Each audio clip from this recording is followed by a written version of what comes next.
Good morning. Good morning, Deborah Leanne. So, Suzanne, introduce our gene key today, please. So today we are going to be talking about Gene Key 16, and this is written by Richard Rudd. And this gene key, as all the others, have 3 states of consciousness within it. And this is about magical genius. And the shadow state that we all experience is indifference. Mm, But out of indifference grows versatility. And the Siddhic state, or the highest essence, is mastery. yeah, Magical genius. there's so much energy in these words. I have been playing with that this morning. Let's start with indifference, which to me always felt like, a person that wasn't caring, they just didn't care. And we say that, I could care less, right? It's kind of a saying of ours. And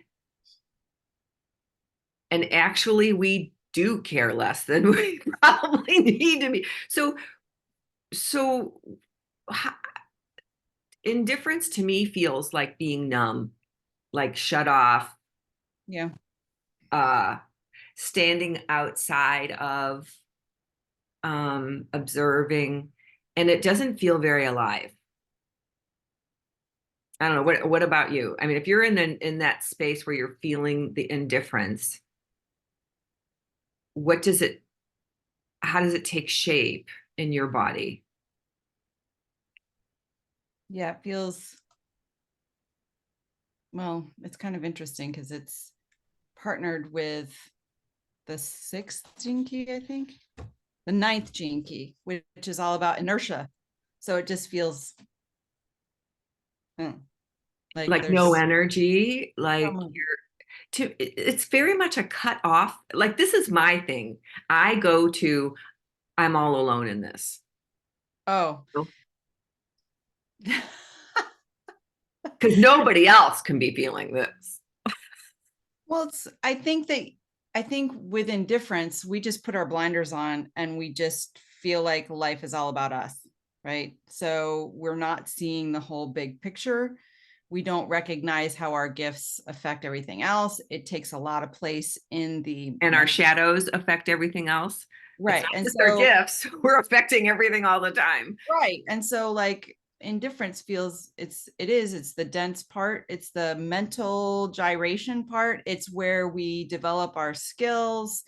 As he says something about it being um in this particular state, in the shadow, indifference is all about the inessential, anything that takes us away from the present moment, this now moment, of being able to see everything as limitless potential.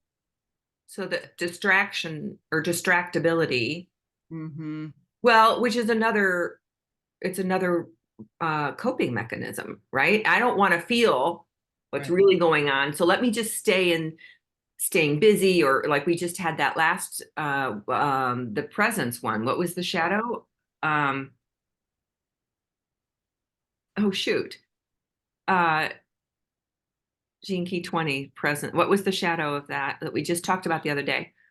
Superficiality. Yeah, it's like where we're just kind of skimming along. Yeah. And it's not the floating along in the flow of life kind of space. It's the Fear I'm doing the struggle. minimum, the maintenance, yeah, the insect busyness or whatever. Um, so indifference, I can feel it more easily, or I can imagine it more easily because we use it a lot in relationship to others or to a topic. Like that doesn't, I'm indifferent. It's to me, it feels very separate from. And so this interconnectedness, that when we drop into that, that's when it's like, oh, wait a minute. Yeah. I'm not alone.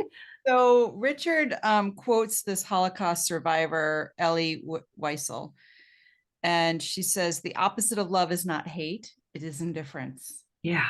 The opposite of art is not ugliness, it's indifference. The opposite of faith is not hearsay, it's indifference. And the opposite of life is not death, it's indifference. Yeah. And he goes on to talk about the fact that we as humans, we're not willing to stand up and be different, that we'll just sit by the sideline and just watch life and Oh, observe it, yeah. right? So we're not ready to get our hands dirty. It's just like, oh, well, let me just see how that turns out over there. Yeah, like observing, like we're outside of the game. And this is so fun to me. I think of all of these people. I mean, right now we have the newest sports sensation because our Cardinals are not doing well in baseball, but is this the soccer team? Oh my gosh, every game is sold out. It's a brand new stadium. It's everybody talks about going to the soccer games like it is the new thing, right? And I think of all those thousands of people that are on the sidelines watching the game. And I'm like, is is it a collective thing because they're enjoying being a part of the game, or is it a I can be entertained and be outside of it? I mean, it's like you can really go, you can see it in that kind of place. Am I just observing and being, or am I really feeling the energy of the game? Am I feeling the interconnectedness and thinking about the players on the field and what they're, imagining at the game? And so I don't know. I think about very often how I am on the sidelines. I put myself on the sidelines because it's Oh, safer. it's safer. Yeah, absolutely. He says that indifference is an energy field created by all human beings on this planet who are not doing what they really would love to be doing, because the only reason is a state of fear. Okay. Okay. And this is why people are afraid to dream too big because then they just can't get there. And so they're just going to like limit themselves. And then we just hold ourselves at this under the water surface thing. I am so curious then. So he talks a lot about, oh, I guess I'm getting into the gift a little bit more, but about what pulls us out of that is this I want to be on purpose. I want to be connected. I want to feel more. And so let's talk a little bit about the gift of this, the flip side of indifference. So you don't want to talk about repressive? Oh God, yes. I might as well. Let's talk about the different Sorry. forms of indifference. Please don't let Yeah. us forget that. Well, I know. Well, mostly when you hear people say, "Oh, I'm not ready yet," I can't even tell you how many times I have said those words, and I it takes courage to branch out and like try something and fail, right? So it's when your mind gets stuck in that loop, and you just your emphasis is on skill and technique, and I'm like, am I doing it right, or do I know enough, or whatever Yeah. it is. Or a So comparison that that person does it better, right, whatever it is. I am kind of interested because the repressive nature of this, and help me with this, is gullible. And so at the deepest level, this is basically making us inert, like we are powerless. Yeah, And so we believe the mass propaganda of we can't society. change it. This is the way it is. Yeah. Right. That is what immediately comes to mind is somebody, and somebody might understand this a little bit more, is if you have lived with or know someone who has been a part of an abusive relationship, there's you get to the point where you actually believe that you deserve this is what you deserve and what because you are not, like there's a grooming of a victim that helps them to realize that they really can't do more. You really are powerless. You really, and so you, So you're gullible. You yeah, take as a advantage. victim, we start believing, oh, I don't deserve anything better than this. This is what love is. This is the, I mean, I feel for these children Right. or anyone, in a domestic spousal abuse situation, that where they get to that point where they don't believe in themselves anymore. They believe what they're being told. And I can think of a less violent way to look at it, but also as we were growing up, I remember saying I want to be a special ed teacher, artist, ice skating queen. I mean, and everybody was like, you can't do that. You have to pick one, and you're not going to make any money as an artist or a special ed teacher, and you're probably not good enough to be an ice skating queen. So you might as well just, I mean, it was like, okay, I'll go to business school. I mean, what I was fed kept me from going after all of this juicy stuff that I wanted to do. Right. I may have decided later on I didn't want to, but I wanted to go in that direction. Right. So I can see how gullible would be a form of this. Yeah. So on the opposite side of that, the reactive nature is self-deluded. So these people, as he says, hides their fear in their obsession with structure, systems, and techniques. Oh, I don't know anybody like that. No. Dan. And so I know I've done that. They build powerful mental walls around themselves, and they keep everybody else kind of locked out. So it's like the propaganda of your own mind. So you believe all of that.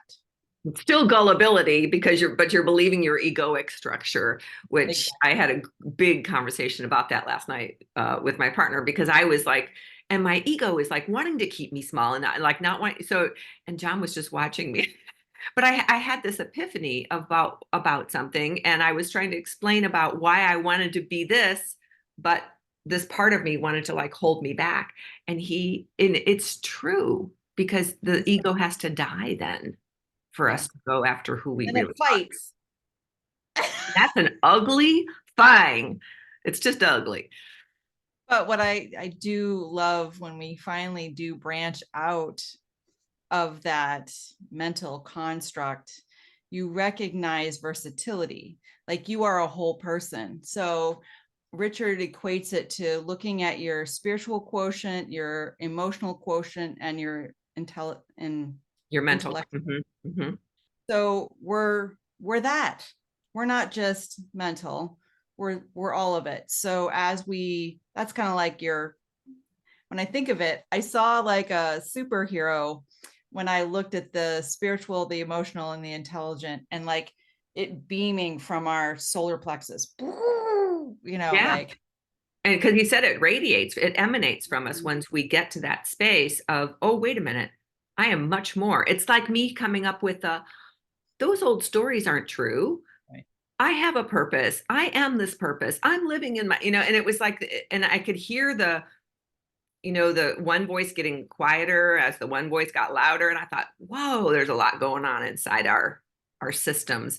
And So it is the beautiful thing. And I want to just put a plug in here for the Gene Keys process yeah. is the golden path is how Richard calls it.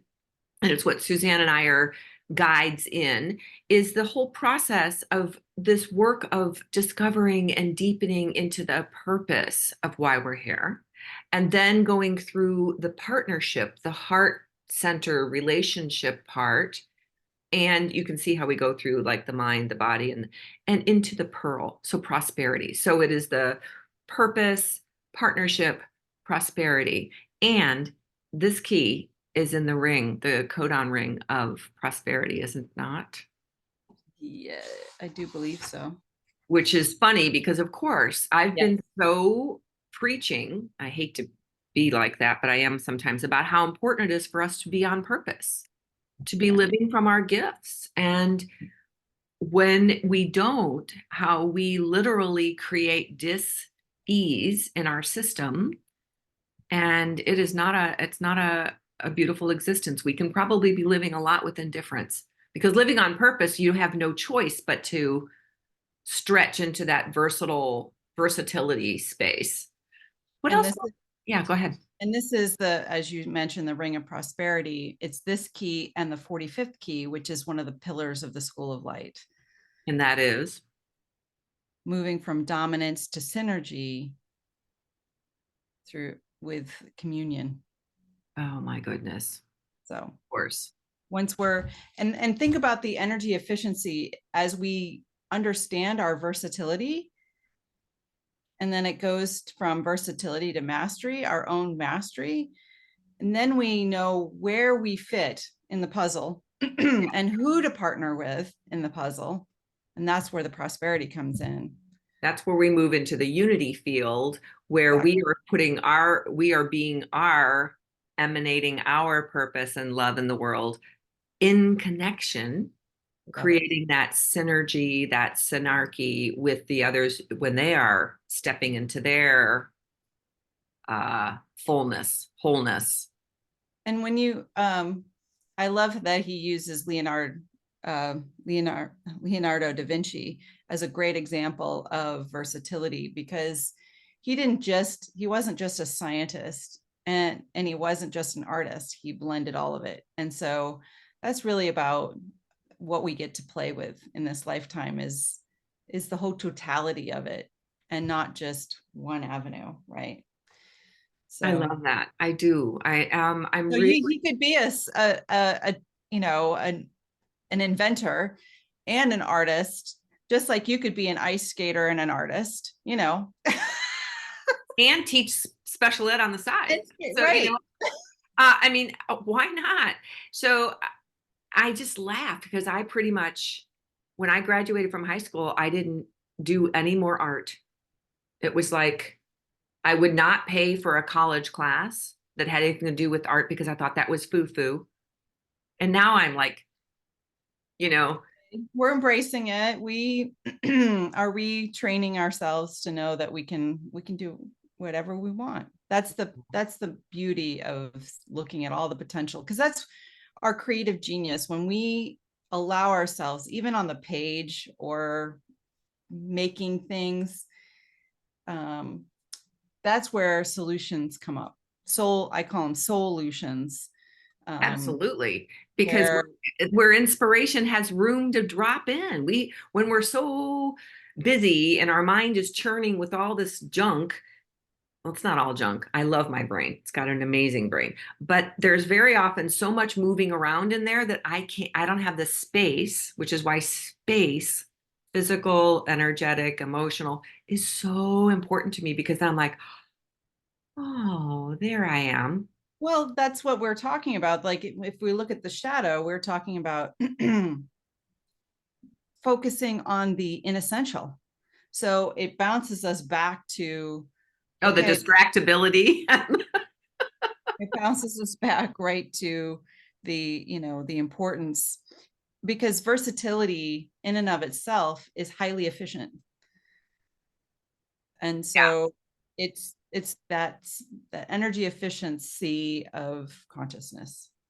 At some point, I'll have to share this photo with all y'all. I'm cleaning out my office. I've been. It's going to be an ongoing project. It's not going to be quick because I need to pick up each thing and like hold on to it. And I am a hoarder of paper and trainings and notes from all of my conferences and workshops and things that I've delivered, things that I've attended, things that I've co-facilitated. And anyway, I'm just like, oh, I can't get rid of that. And I know you were really easily able to go, I'm not going to need this stuff where I'm going. And I am like, I might. This is still weaving it. So then I thought, okay, one of the ways that I distill information is to, what if I did a little series of workshops? What if I taught this particular nugget from this thing and then I can burn that paper? What if I taught this, then that folder could go and that workshop, binder can go. I thought, I'm going to do that. So I'm going to do a series of, be very versatile, Okay, I'm variety of things, but all the different little nuggets that fall into that. Ooh, and should we talk about what we wanted to do with the what we were talking about our June challenge, or can we put a plug in for that now? yeah, we can put a plug in for that now. Susanne and I are talking about doing a daily, like a 30-day thing where we release, let go, transmute physically, energetically, physiologically. Like, what is it that we want to shift every day by making small changes and getting rid of? And I am, and what perfect day to announce it probably is now that we're in this, we just finished the full moon of, in Pisces, I believe. So we're in it's a big energy shift right now, in terms of something with Neptune, and I don't even know all that. But the point is it only happens like once every 100 and something years. So it'll be only once in our lifetime. What a perfect time for us to make this. What am I bringing with me into this next chapter of my life? And what am I choosing to make space for something new to show up? What's essential? Very good. Because That's when this when feeling. we have a bunch of energy around us, because physical is related to mental, which is related to all of it. Physiological, yeah. Right, Mhm. physiological. So when we release some things that we don't need anymore, that don't bring us joy, that just, don't resonate, it makes space for expansion and more potentiality. But if we Absolutely. keep, I mean, it kind of, if you're holding on to energy that just doesn't resonate with you anymore, it kind of weighs you down and like you get stuck. So, and this isn't just about like getting rid of all the things, but identifying the things that are most essential and that are you can feel into whether or not they resonate with your heart, Yeah. right? And you have helped me when we lived together and went through, I mean, you had like pared down to nothing. Everything you owned fit in your car, that little tiny Fiat. And I had this big, 3-bedroom house filled with crap. And you were like, let's go through your closets. Let's go through the basement. And I'm like, ooh. So anyway, but you would just sit there like the salt lamp that you are, such a beautiful, loving presence, and allow me to go, oh, nope, nope, yep, nope. And it was so cathartic and so fantastic. And I need to do that in my office space now because I can feel there's something that wants to come in, and there's no room in here Right. for nothing. Well, So, and that's what we want to do in June. We want to make room, make radiant room. yes, And please. For so mastery, for for our mastery mastery. to be able to drop in, so there's a couple things about, we if we get into the citic state. I have the mudra, but there were three things that Richard Rudd said when he was describing the mudra, which is beautiful, by the way. And one of them is to that there's a deep surrender around mastery. Are we moving into the city? Can I go there? And that there's this suppleness in our spine. He talks a lot about our spine. And then also, it's the ability to see beauty in everything. So it's a very feminine, receptive kind of gene key. And I love that. And so to do the mudra, we put our thumbs and forefingers together, and then we interlace our fingers. So these are all together, and it looks like that. And no, so yes, and you can do it. And so he starts with it down by his belly with his thumbs up. Okay. And he said, just feel into that and feel your release into the receptive mode. And then play with the energies. If you move it to your heart space, or if you turn it up, so it has a different geometric, the sacred geometry shifts the energy, and you can move it up to here. I like it here. Yeah. Yeah. You can use it, up above your head. You can go either way. So playing with it and just sitting with it for the next time you're in a pause or sitting in traffic at a stoplight or something, just allowing yourself to drop into presence in a way that reminds your body, cues your body. Yeah. I think that's what I love about the mudras so much is it's a way for me to remember more than what's going through my mind in the moment. You're So, keeping your body busy. yeah, but without having to distract it by, No, it presences it. yes. Yeah. And there is something about I started to talk about the energy of the words. I believe that whatever transmission created the Gene Keys words through Richard, there's something really intentional and magical about the choices of words. So, mastery in my world comes from a very hierarchical, uh, patriarchal, masculine energy. And that is exactly the opposite of this, what is meant by mastery at this acidic state. Yeah. This is so much more softness. And Mm. I love the fact that he talks about it being ordinary.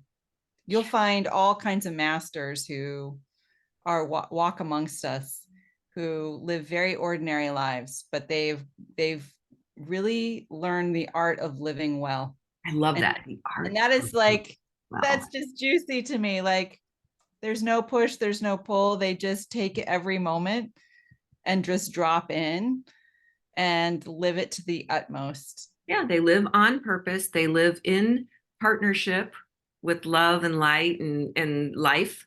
And then they're also in that space of, I mean, they may not be the most wealthy, but they're prosperous. And Mm-hmm. you can tell somebody who lives in a place of prosperity versus somebody who lives in that scarcity, fearful world.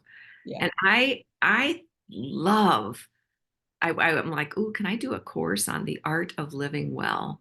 Does that sound Mm, amazing? yeah. So I love this part too. Um, he talks about true mastery is to have absolutely no individual power whatsoever. It is to merge with divine will and therefore become a master of nothingness. Whoa. I know, right? God has a good sense of humor. Absolutely. Um, there is one contradiction that I thought when he was talking about it in the 64 ways audio transmissions is he talks about laziness in the shadow form. And in the indifference space, it is just being too lazy to put yourself in the game, to go forward with what's Go calling for your heart. yeah. But it's not the type of laziness, which is my Gene Key 10 life's work about beingness and naturalness and being present, all of those other gene keys which are like allowing you to be in a divine laziness, which is in flow, Exactly. versus the laziness that is like, I'm choosing to exit the game, I don't want to play on that, I'm going to just kind of sit Yeah. back here and watch my Netflix and drink my wine, which I do on occasion. So how so so this surrendering, deep surrendering, and holding the space, creating, and then, oh, he calls it like purpose, focus, and then what's the next step? So it's like you choose to live on purpose, and then you like focus in on that, and then you take the action. I think it is something more about it's making going through the portal, taking the pill in the matrix to say, I want something more, you know? So it's not sitting back and going, oh yeah, Oh yeah. happened to me, world, just happened to me. Yeah. So if Oh, you'd like to join us, we'll put some more details up about June. It's it is going to probably be on a different platform. It's going to be on Sutra, and I'm just getting familiar with it. So I am not a master in that in any oh, it's so technical much sense. fun. I'm using it with another course right now, and it is really transformational dialogue can happen in there. And we can post videos and we can do live events and everything through that platform. But it would be lovely to have you join us and get a taste of what else is possible if we make space for it. What? Ah, no. All right. What else you'd like to add to our mastery discussion? You just are all masters out there. Absolutely. Just choose it. Yeah, it takes a step into it versus stepping back. Yeah. So, all Till right, next everyone. Till our next time.